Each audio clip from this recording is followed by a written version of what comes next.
Register यानी NPR की बनावट पर गौर-व-खौज करने के लिए वजारत दाखिला की आज एक अहम मीटिंग है। मीटिंग की सदारत वजीर दाखिला अमित शाह करेंगे। मीटिंग में सभी रियासतों की चीफ सेक्रेटरीज और सेंसस डायरेक्टर शामिल होंगे। इस मीटिंग में मगरबी बंगाल का नुमाइंदा शामिल नहीं होगा। केरल ने भी मरकज से एनपीआर अपडेट करने के अमल पर रोक लगाने का मुतालबा किया था।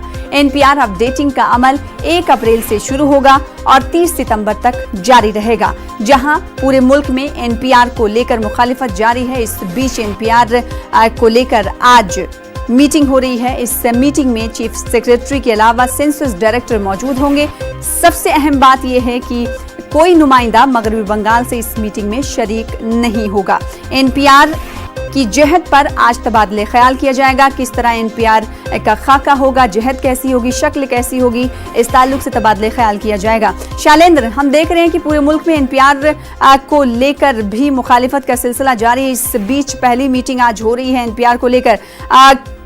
खबर यह है कि मगरबी बंगाल का नुमाइंदा इस मीटिंग में शामिल नहीं हो रहा है। क्या कई और रियासतें हैं जिसका नुमाइंदा आज इस मीटिंग में शामिल नहीं हो रहा है?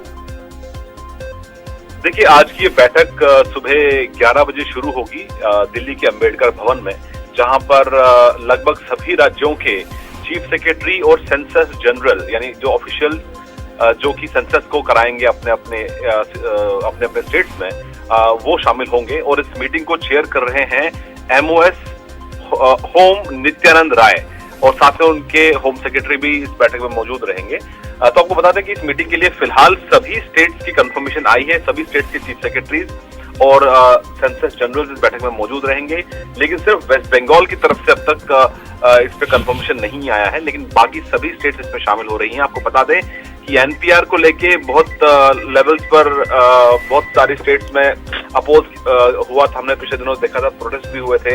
हालांकि इसको एनआरसी से जोड़ के देखा जा रहा है, लेकिन एनपीआर जिसको लेकर आज जो तमाम डाउट्स हैं स्टेट्स के, उनको दूर किया जाएगा।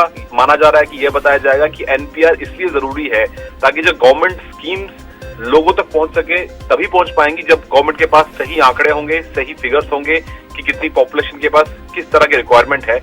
उसी तरह से फिर पॉलिसीज फ्रेम होती हैं। तो ऐसे में जरूरत इस बात की है ताकि लोगों को समझाया जा सके कि अगर एनपीआर नहीं करेंगे तो गवर्नमेंट स्कीम्स का बेनिफिट उनको नहीं मिलेगा। तो इसीलिए आज की इस बैठक में, ये पहली बैठक है क्योंकि अप्रैल से ये शुरू होना है, अब से करीब 3 महीने बाद।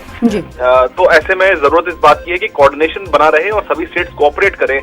ऐसा इस मीटिंग में मैसेज कन्वे किया। शैलेंद्र वांगू, जिस तरह से एनपीआर को लेकर कहा जा रहा था कि एनआरसी का ये पहला कदम है, तो ऐसे में जब ये मीटिंग मुनक्किद हो रही है तो तमाम रियासतों के नुमाइंदे शामिल हो रहे हैं, तो मीटिंग में कैसे मरकजी सरकार तमाम नुमाइंदों को मुतमईन करेगी कि नहीं, ये पहला कदम नहीं है बल्कि सरकार की स्कीमों से फायदा पहुंचाने के लिए इसे कराया जा रहा है?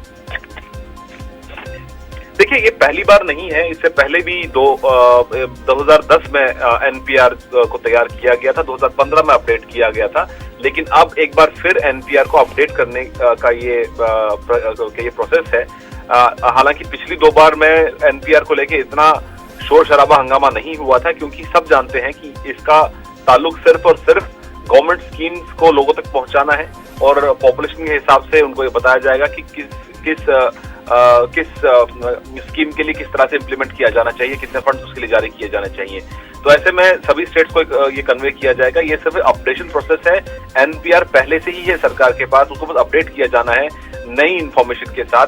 हालांकि इसमें इस बार कुछ एडिशनल इन्फॉर्मेशन मांगी गई है, लेकिन सरकार का ये मानना है कि इसका मकसद सिर्फ और सिर्फ गवर्नमेंट स्कीम्स को लोगों तक पहुंचाने का है, और इसी के लिए स्टेट से आज कहा जाएगा कि वो इसमें कोऑपरेट करें, क्योंकि अप्रैल से लेकर सितंबर तक ये प्रोसेस पूरा होना है। उसके अगले साल यानी 2021 में जो है सेंसस की प्रक्रिया भी शुरू होगी। बेहद शुक्रिया शैलेंद्र, हमारे साथ जुड़ने के लिए। आगे भी आपसे राब्ता कायम करते रहेंगे। फिलहाल छोटे से